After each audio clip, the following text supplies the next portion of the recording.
Hey everyone, what's up? I just want to do a quick overview on the brake upgrades I did on my 2020 Yamaha R6.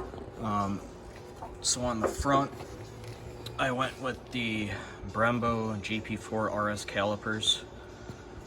And for anyone wanting to know, I was getting conflicting information on what size spacers to use for it, and I was told 7 millimeters, 12 millimeters. So basically the 2017 Plus, I measured the thickness between the top part and then the bottom part of the mounting holes on the stock calipers, and it was around 49.30 millimeters. The Brembos came in at about 42.30 millimeters. So that gave me a 7 millimeter difference, and that's what seems to work. So I went with the Pro Bolt aluminum 7 millimeter spacers in blue. Then we got the Pro Bolt titanium banjo bolt, also the Pro Bolt titanium mounting caliper bolts, Spiegler Rennsport brake lines on it. I have the OZ Racing, the gas wheels in the limited edition matte blue color, and also running the Caliper wave rotors on the front end. So went for my first ride today, get the pads bedded in. They seem really responsive. So pretty good so far, I guess. Running it with the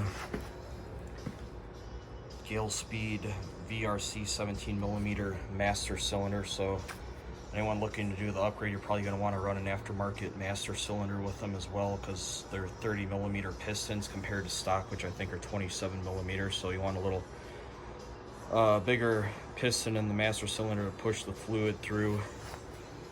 Then I did the Rizoma brake fluid reservoir on the front. Then just upgraded my clip-ons to the Driven Halo, and then I went with the blue bars on it. Kind of moved the throttle down a little bit, running the Graves progressive throttle tube on it. So far that seems pretty good. The rear one, I did the Beringer 2D1 underslung caliper on it. And this one was a little more trickier. I kept trying to bleed it, couldn't get any fluid to come out, so pretty much had to take the caliper off and flip it the right way up to get fluid to push through it that way. And then once I was able to do that and mounted it back up, seems pretty good. Got a nice stiff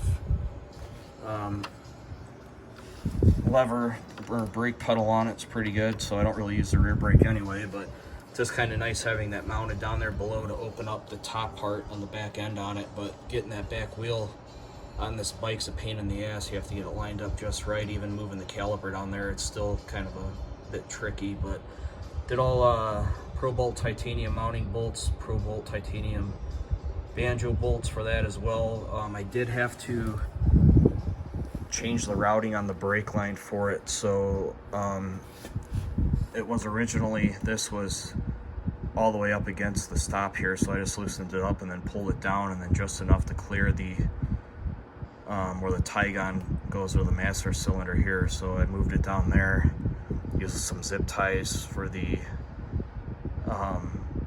speed sensor wire, and then I just kind of ran it along this swing arm. This used the rubber parts on it to mount up against the carbon covers, and then just use some zip ties up here, and then ran it down here. I was going to run it on the inside of the swing arm, but I didn't have long enough brake line for it, so I am running the non-ABS kit. I removed the ABS system off this bike, so Spiegler does make the lines a little bit longer, so I had just enough line to run that on the outside of the swing arm, then mount it down below. So this is kind of what it looks like back here. So yeah, it's pretty nice. Got the Caliper wave rotor on the rear as well. Light Tech chain adjusters. Only got about 300 miles on this bike so far, trying to get it broke in. But yeah, if you have any questions, go ahead and let me know.